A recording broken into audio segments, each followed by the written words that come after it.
Hi friends, welcome to Kiran reviews YouTube channel. ముందుగా ఈ వీడియోకి లైక్ చేయండి. ఆదిత్య సహాయంతో దొంగల దగ్గర నుంచి నగలు తీసుకువచ్చిన ఆనంది నిజం తెలుసుకొని ఊర్వశీ చెంప పగలుగొట్టి ఊహించని షోకిచ్చిన సునంద. ఈ వీడియో కనుక నచ్చితే తప్పకుండా ఒక లైక్ చేయండి. ఆనంది అయితే కన్ని ఏర్పాట్లు చేయడంతో పూజారి తాతైతే ఇక ఎంతో దిగులుగా చూస్తూ ఉంటాడు. ఏంటి పూజారి తాత, అన్నీ ఏర్పాట్లు అయినా ఎందుకు నువ్విలాగ దిగులుగా ఉన్నావు అంటూ ఆనంది అడగంగానే, ఏముందమ్మా, ఆ సీతారాముల కళ్యాణం నీ చేతుల మీదే జరిపించడానికి అన్నీ ఏర్పాట్లు చేస్తున్నావు. కాని రేపు అందరూ జంటగా కూర్చుంటారు, నువ్వే ఒంటరిగా ఉంటావు, అదేనా దిగులు అంటూ పూజారి తాత అంటూ ఉండంగానే, దేనికైనా ఆ శివయ్య అనుగ్రహం కావాలి పూజారి తాత.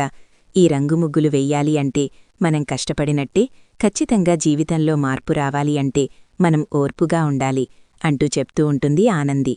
మరొకవైపు సూర్య అయితే దిగులుగా ఆలోచిస్తూ ఉంటాడు. అప్పుడే జ్యోతి అయితే వస్తుంది. ఏంటండి, ఇంకా కుట్టి గురించి ఆలోచిస్తున్నారు అంటూ అడుగుతూ ఉండంగా, అవును జ్యోతి, ఈరోజు నేనిలా బయట ఉన్నాను అంటే దానికి కారణం కుట్టి. కాని కుట్టిని ఎప్పుడు సీతారాముల కళ్యాణానికి రావద్దు అని చెప్పడం ఎంతవరకు మర్యాద నాకర్థం కావడం లేదు.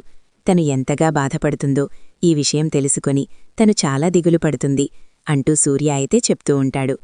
ఇంతలో మరొకవైపు పద్మమ్మ, సింహాద్రి అయితే సూర్యకి, జ్యోతికి పట్టుబట్టలు అయితే తీసుకుని వస్తారు. ఏంటి సింహాద్రి, ఇప్పుడు ఈ పట్టుబట్టలు, బంగారం అవసరమా అంటూ జ్యోతి, సూర్య ఇద్దరూ కూడా అడుగుతూ ఉంటారు. ఏదో మా అభిమానం కొద్దీ ఇస్తున్నామయ్యా. మాస్ వంటి వాళ్ళు మీ గుమ్మంలో అడుగుపెట్టే అర్హత కూడా ఉండదు. కాని మీలాంటి గొప్పవాళ్లకి ఇలా ఇచ్చే అవకాశం రావడం మా అదృష్టం. మా బిడ్డ లాయర్ చదవాలి అనుకుంది, కాని మేమా కోరిక తీర్చలేమని ఎంతగానో బాధపడ్డాము. కాని మీరు తనని ఒక గొప్ప లాయర్ని చేశారు. అలాగే తన జీవితానికి అవసరమైనది ప్రతిదీ కూడా మీరే ఇచ్చారు. అందుకనే మా బిడ్డ విషయంలో ఇంత చేశారు, మా విషయంలో కూడా ఎన్నో చేశారు. ఇలాంటి మీ పట్ల మాకున్న ప్రేమ, అభిమానాలతో ఇవి ఇస్తున్నాము అంటూ అనంగానే అప్పుడే ఇందుమతైతే అడుగుతూ ఉంటుంది. ఏంటి, మీరిచ్చారు కదా అని కళ్యాణానికి ఇవే కట్టుకోమంటారా ఏంటి అంటూ అడుగుతూ ఉండంగా అప్పుడే ఇక సూర్య అయితే చెప్తూ ఉంటాడు. ఏంటి పిన్ని, నువ్వెందుకిలా మాట్లాడుతున్నావు? వాళ్లు ప్రేమాభిమానాలతో మనకివి తెచ్చారు. ఇక్కడ చూడవలసింది రేట్లో వాటి విలువ కాదు, వాళ్లు మనమీద ఎంత ప్రేమ అభిమానాలు చూపిస్తున్నారో అవి చూడాలి. ఒక మనిషికి మనిషి సాయం పడని ఈ రోజుల్లో మనల్ని ప్రేమించేవాళ్లు ఉన్నారు అంటే అది మన అదృష్టం. మనల్ని వాళ్లు ప్రేమిస్తున్నారు అంటే మనమది ఎంతో గర్వపడాలి. అది మానేసి వాళ్లు ఎంత కాస్టెట్టి తెచ్చారు, ఏయి తెచ్చారు, ఇవన్నీ చూడకూడదు అంటూ ఇక సూర్య అయితే చెప్తూ ఉంటాడు. ఇంతలో ఇక పద్మమ్మ, సింహాద్రి అయితే రేపు మా బిడ్డ కూడా వస్తుంది కదా, తనిప్పట్నుంచే అడావిడి చేస్తుంది, ఎంతో సంతోషపడుతుంది సూర్యబాబు అంటూ పద్మమ్మనంగానే అప్పుడే సూర్య అయితే నేను మీకొక విషయం చెప్పాలి అంటూ ఇక సూర్య అయితే అనంగానే, ఏంటి బాబూ చెప్పండి అంటూ అడుగుతూ ఉంటాడు సింహాద్రి.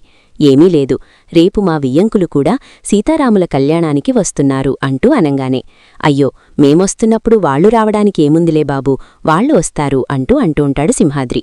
అది కాదు సింహాద్రి, సునందగారు కుట్టి సీతారాముల కళ్యాణానికి వస్తే ఆవిడ రానని చెప్పారు. మేమెక్కువో ఆ తక్కువో తేల్చి చెప్పుకోమని చెప్పంగానే అసలు మాకేం చెయ్యాలో అర్థం కాలేదు. ఇప్పుడు కుట్టి కోసం వాళ్లని వద్దు అంటే ఖచ్చితంగా మా బిడ్డ జీవితం కూడా సమస్యల్లో పడుతుందని మేమింక ఏమీ మాట్లాడలేక మౌనంగా ఉండిపోయాము అంటూ చెప్పంగానే అప్పుడు ఇక పద్మమ్మ, సింహాద్రి అయితే ఇక బాధపడుతూ చూస్తూ ఉంటారు. ఇంతలో ఇక ఇందుమతి అయితే అనుకుంటూ ఉంటుంది, ఇప్పుడు కదా అనుకున్నది, దానికెలాగో చెప్పలేదు, రేపు ఖచ్చితంగా బాధపడుతుంది అంటూ ఇందుమతి తన మనసులో అనుకుంటూ ఉంటుంది. పద్మమ్మ, సింహాద్రి అయితే ఏమీ మాట్లాడకుండా మౌనంగా ఉండడంతో ఇక జ్యోతి, సూర్య చెప్తూ ఉంటారు. రేపు కళ్యాణానికి మీరు మాత్రం మాతో పాటే రావాలి అంటూ సూర్య చెప్పంగానే సరే బాబూ అంటూ పద్మమ్మ, సింహాద్రి అయితే అక్కడ్నుంచి వెళ్ళిపోతారు. మరుసటి రోజు ఉదయాన్నే ఇక ఊర్వశి అయితే లంగవావుని వేసుకుని ఎంతో సాంప్రదాయంగా అయితే రెడీ అవుతుంది. అప్పుడే ఇంతలో తాయారు, అలాగే బంగారయ్య ఇద్దరు కూడా రెడీ అవుతారు. వాళ్లని చూసిన ఊర్వశి అయితే మీరెక్కడికి అంటూ అడుగుతూ ఉంటుంది. అదేంటి బుజ్జమ్మ, మమ్మల్ని కూడా రాత్రి సీతారాముల కళ్యాణానికి రమ్మని సునందగారు చెప్పారు కదా, చెప్పిన తర్వాత రాకపోతే ఎలా చెప్పు అంటూ అడుగుతూ ఉంటుంది తాయారు. ఇప్పుడు నేను వెళుతున్నాను, కాని పైకి ఇంత గ్లామర్గా రెడీ అయ్యాను, కాని లోపల ఎంత భయపడుతున్నానో మీకేం తెలుసు. ఒకవైపు ఆనంది, మరొకవైపు ఆ చైతన్య. ఇంతమంది ముందు నేను నటించలేకపోతున్నాను. అలాంటిది మీరు కూడా వస్తే నేనెక్కడ మేనేజ్ చేయగలను? మీరిట్టే దొరికిపోతారు. మీ చేతి ఓటాలు ఇవన్నీ కూడా వాళ్ళు కనిపెట్టేస్తారు. అప్పుడు నేనక్కడు సర్దలేను అంటూ ఉండంగా, అబ్బే అదేమో ఉండదు బుజ్జమ్మ, మేం కూడా వస్తాము. అక్కడ ఎలాంటి దొంగ పనులు చెయ్యము. అందర్నీ చూసినట్టు ఉంటుంది, మేం కూడా అన్నీ తెలుసుకున్నట్టు ఉంటుంది అనంగానే, అస్సలు మీరు రావడానికి వీలులేదు అంటూ చెప్తూ ఉంటుంది ఊర్వశి. అయితే అది కాదు బుజ్జమ్మ, ఈ డ్రెస్సు అద్దెకి తెచ్చాను, ఇస్త్రీ కూడా చేయించాను. ఇస్త్రీ చేయించడానికి 50 రూపాయలు తీసుకున్నాడు. కనీసం ఒక గంటైనా ఈ డ్రెస్సు వేసుకోకపోతే ఎలాగా చెప్పు అంటూ అనంగానే, అయితే ఒక పని చెయ్యి, ఈ డ్రెస్సు సాయంత్రం వరకు వేసుకుని తర్వాత సాయంత్రం ఇచ్చేద్దుగనలే. నువ్వు మాత్రం రావడానికి వీలులేదు. మీ ఇద్దరు కూడా ఇంట్లోనే సీతారాముల కళ్యాణం టీవీలో వస్తుంది కదా, అది పెట్టుకుని హాయిగా ఎంజాయ్ చేయండి. సాయంత్రం వచ్చేటప్పుడు పానకం వడపప్పు తీసుకువస్తాను, అప్పుడు తిందురుగాని అంటూ ఇక ఊర్వశి అయితే కోపంగా వెళ్ళిపోతుంది. అప్పుడే ఇక బంగారయ్య అయితే అడుగుతూ ఉంటాడు, ఏంటి తారారు ఇదంతా అంటూ అనంగానే, అవునయ్యా, నేను కూడా 3 నెలల తర్వాత ఈ చీర బయటికి తీసి కట్టాను. ముందే చెప్పుంటే ఈ చీర బయటికి తీసేదాన్నే కాదు, ఈ కుర్చీలు కూడా నలుగుండేవే కాదు. ఇప్పుడేం చెయ్యాలి అంటూ అనంగానే, ఏం చేసేదేముంది, మనం సీతారాముల కళ్యాణానికి వెళదాము అంటూ చెప్తూ ఉంటాడు బంగారయ్య. అయితే మనమా? మరి అలాగైతే మన బుజ్జమ్మ కూడా నే వెళ్ళిపోదాం కదా అంటూ ఇక ఊర్వశి అయితే చెప్తూ ఉంటుంది. ఏముందే, మనం వెళ్ళొచ్చు, వెళ్ళాలి అనుకుంటే మనలాంటి వాళ్లకి సవాళ్లక్ష మార్గాలుంటాయి, పద అంటూ బంగారయ్య అయితే ఇక తాయారిని తీసుకుని బయల్దేరుతాడు. మరొకవైపు ఇక ఆనంది అయితే ఎంతో అడావుడిగా సీతారాముల కళ్యాణానికైతే ఏర్పాట్లు చేస్తూ ఉంటుంది. పూజారి తాత అన్ని ఏర్పాట్లు అయిపోయాయా అంటూ అనంగానే, ఈ మండపమంతా నీ హడావుడే కనిపిస్తుందమ్మా అంటూ ఇక పూజారి తాత అయితే అంటూ ఉంటాడు. మరొకవైపు ఇందుమతి అయితే పూలన్నీ ఒక బుట్టల్లో సర్దుతూ ఉంటుంది. సూర్య, తొందరగా రా, టైం అవుతుంది. మనకన్నా ముందుగానే ఆ సునందగారు గనక వస్తే మీరింత ఆలస్యంగా వచ్చినప్పుడు మమ్మల్ని ఎందుకు పిలిచారు అన్నట్టు మాట్లాడతారు, తొందరగా వెళ్ళాలిగా అంటూ అనంగానే, అప్పుడింతలో ఇక సూర్య అయితే కిందకు వస్తాడు. జ్యోతి ఏది సూర్య అంటూ అడుగుతూ ఉండంగానే ఇంతలో జ్యోతి కూడా వస్తుంది. ఏంటండి అలాగే కనిపిస్తున్నారు అంటూ అనంగానే, కుట్టి గురించే నాకు దిగులుగా ఉంది అంటూ సూర్య అయితే చెప్తూ ఉంటాడు. సర్లే పద్మ, సింహాద్రి ఎక్కడా, బయల్దేరుదాము అంటూ ఇక సూర్య అయితే అనంగానే అప్పుడు ఇందుమతి అయితే చెప్తూ ఉంటుంది. వాళ్ళు మనతో పాటే ఎందుకు, వాళ్ళు తర్వాత వస్తారులే సూర్య, మనం వెళ్దాము అంటూ ఇక ఇందుమతి అయితే అంటూ ఉండంగా అప్పుడు ఇంతలో ఇక సూర్య అయితే చెప్తూ ఉంటాడు. లేదు పిన్ని, వాళ్ళని కూడా కళ్యాణానికి రమ్మని చెప్పాం కదా, వాళ్ళని కూడా మనతో పాటే తీసుకువెళ్దాము అంటూ సూర్య అయితే అంటూ ఉండంగా అప్పుడు ఇంతలో జ్యోతి కూడా చెప్తూ ఉంటుంది. సరే అండి, నేను పిలుచుకొస్తాను అంటూ వెళ్తూ ఉండంగా, ఇంతోటి దానికి నువ్వెందుకు జ్యోతి, నేనే వెళ్ళి పిలుచుకొస్తాను అంటూ ఇందుమతి అయితే వెళ్ళి పద్మమ్మ సింహాద్రినైతే పిలుచుకొని వస్తుంది. ఏంటి సింహాద్రి, ఇంకా మీరు రెడీ కాకుండా ఇలాగే ఉన్నారేంటి అంటూ అడుగుతూ ఉండంగా, మీరు వెళ్ళండయ్యా, మేము కళ్యాణానికి రావడం లేదు అంటూ పద్మమ్మ సింహాద్రి అయితే చెప్తూ ఉంటారు. ఏమైంది అంటూ అనంగానే, మీరు మీ బిడ్డ గురించి ఎలాగైతే సూసహించి మా బిడ్డని రావద్దు అనుకుంటున్నారో మేం కూడా అలాగే మా బిడ్డ గురించి ఆలోచించాలి కదయ్యా అంటూ అనంగానే, సింహాద్రి, నన్ను అర్థం చేసుకున్నదింతేనా? నేను మా బిడ్డ గురించి ఆలోచించి కుట్టీని రాకూడదు అనడం లేదు. ఇప్పుడు నేను సునందగారికి చెప్పచ్చు, మాకు కుట్టీయే ఎక్కువ, మీరు కళ్యాణానికి రాకపోయినా పర్వాలేదు, కుట్టీయే రావాలి అని చెప్పేటి పరిస్థితిలోనూ ఇక మళ్ళీ ఆ ఇంట్లో కాలు పెట్టలేము. అప్పుడు ఆదిత్య కుట్టీ విషయంలో ఏదైనా చెయ్యాలి అన్నా మనకి అవకాశం ఉండదు. మనం వాళ్ల ఇంటికి వెళ్లగలిగితేనే ఆదిత్య కుట్టీని కలపాలన్నా ఏదైనా ప్లాన్ చేయాలన్నా చేయగలము. ఆ విషయంగా ఆలోచించి నేను ఈ నిర్ణయం తీసుకున్నాను. నిజం చెప్పాలి అంటే నేను కుట్టీకి చాలా రుణపడి ఉన్నాను. ఇప్పుడు తనని రావద్దు అనడం నాక్కూడా ఇష్టం లేదు, నా మనక్షాక్షి కూడా ఒప్పుకోవడం లేదు. కాని నేనిదంతా ఆలోచించి ఇలా మౌనంగా ఉన్నాను. సింహాద్రి, నన్ను అర్థం చేసుకోండి, దయచేసి మీ ఇద్దరూ మాతో పాటే రండి, తొందరగా రెడీ అవ్వండి అంటూ ఇక చెప్తూ ఉంటాడు సూర్య. అయితే సరే సూర్యబాబు, రెడీ అయ్యి వస్తాము అంటూ ఇక పద్మమ్మ సింహాద్రి ఇద్దరూ కూడా వెళ్తారు. ఇక ఇద్దరూ కూడా రెడీ అయ్యైతే వస్తారు. అప్పుడే ఇక సూర్య, జ్యోతి, పద్మమ్మ, సింహాద్రి అందరూ కూడా ఇక గుడికైతే వస్తారు. ఇంతలో అప్పుడే కుట్టి అయితే అడావిడి చేస్తూ ఉంటుంది. ఇక వీళ్ళని చూడంగానే, అదిగో పూజారి తాత, అమ్మా నాన్న వచ్చేశారు అంటూ చెప్తూ ఉండంగానే ఇంతలో జ్యోతి సూర్యాపైకి వస్తూ ఉండంగా జ్యోతి చేతిలో ఉన్న నగల బాక్స్నైతే అక్కడున్న దొంగలైతే చూస్తారు. అది చూసి ఖచ్చితంగా ఈ నగల్ని కొట్టేయాలి అంటూ నిర్ణయించుకుంటారు. ఇంతలో మరొకవైపు కుట్టీనైతే ఆనందంగా ఎదురు రావడం చూసిన జ్యోతి సూర్య అయితే ఒక్కసారిగా షాకవుతారు. ఇదేంటి, కుట్టి ఇక్కడే ఉంది, ఇప్పుడు తనకి విషయం ఎలా చెప్పాలి, చిన్నత్తిగారు చెప్పలేనట్టున్నారే అంటూ ఆలోచిస్తూ ఉంటుంది జ్యోతి. ఇక కుట్టి అయితే ఎదురుంగా వచ్చి, రండి జ్యోతమ్మ, రండి సూర్యబాబు, అన్నీ ఏర్పాట్లు జరిగిపోయాయి, ఇక సీతారాముల కళ్యాణం జరగడమొకటే మిగిలింది అంటూ ఎంతో ఆనందంగా వాళ్ల దగ్గర ఉన్నవన్నీ తీసుకుని ఇక దేవుడు దగ్గరైతే పెడుతుంది. ఇక ఎంతో సంతోషంగా మాట్లాడుతూ ఉంటుంది జ్యోతితో. కుట్టి అయితే ఇందుమతి, అయితే ఏంటి, నువ్విక్కడ ఎంతో సంతోషంగా అన్ని ఏర్పాట్లు చేస్తున్నావు, నువ్విక్కడ్నుంచి వెళ్ళలేదా అంటూ అడుగుతూ ఉండంగా, నేనిక్కడ్నుంచి వెళ్ళిపోవడమేంటి అంటూ ఇక అడుగుతూ ఉంటుంది కుట్టి. అయితే నువ్విక్కడుంటే వాళ్ళిక్కడికి రారు, ముందిక్కడ్నుంచి నువ్వెళ్ళిపో అంటూ చెప్పంగానే, ఏంటి, నేనిక్కడుంటే వాళ్ళు రానని చెప్పారా, సరే, మీరెవరూ బాధపడడానికి వీలులేదు, నేనే వెళ్ళిపోతాను అంటూ కుట్టి అయితే బాధపడుతూ మాట్లాడుతూ ఉండంగా అప్పుడే సునంద అయితే వస్తుంది. ఇక జ్యోతితో మాట్లాడుతున్న కుట్టిని చూసి, ఏంటి జ్యోతి ఇదంతా, నీకేం చెప్పాను, తను వస్తే మేము రాము అని చెప్పాను, కాని నువ్వు తెలివుగా ఇక్కడ కుట్టిని అటు నన్ను కూడా పిలిచినట్టున్నావు, అసలు ఎలా ఇలా చేయగలిగావు, నన్ను మోసం చేయాలని నీకెలా అనిపించింది అంటూ అనంగానే, మేడం, మీరు కోప్పడకండి, వాళ్లు పిలిస్తే నేను రాలేదు, గుడిలో సీతారాముని కళ్యాణం కదా, పూజారి తాత సహాయం చేయమంటే ఇక్కడ సహాయం చేస్తున్నాను, మీకు ఇబ్బంది కలిగించను, నేను ఖచ్చితంగా వెళ్ళిపోతాను అంటూ కుట్టి అయితే అక్కడ్నుంచి వెళ్ళిపోతుంది. అప్పుడే పూజారి తాత అయితే చాలా బాధపడుతూ ఉంటాడు.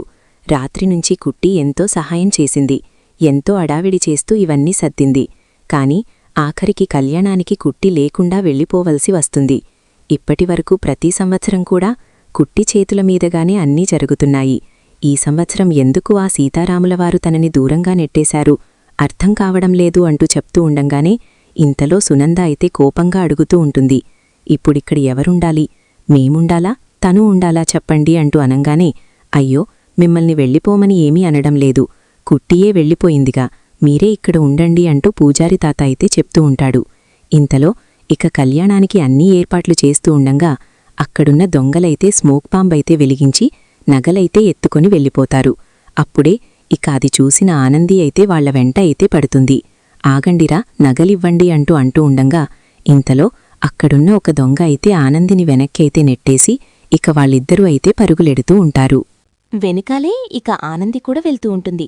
దొంగ పట్టుకోండి అంటూ అనంగానే వాళ్ళైతే బైక్ మీద వెళ్ళిపోతూ ఉండంగా అప్పుడే ఆదిత్య కారుకైతే అడ్డం పడతారు. అది చూసిన ఆనంది అయితే, ఆదిత్యగారు పట్టుకోండి, వాళ్ళు దొంగలు నగలు తీసుకువెళ్ళిపోతున్నారు అంటూ అనంగానే ఆదిత్య అయితే ఇక దొంగలనైతే చితక్కొడతాడు. అప్పుడే వాళ్ల చేతుల్లో ఉన్న నగలనైతే ఆనంది తీసుకుంటుంది.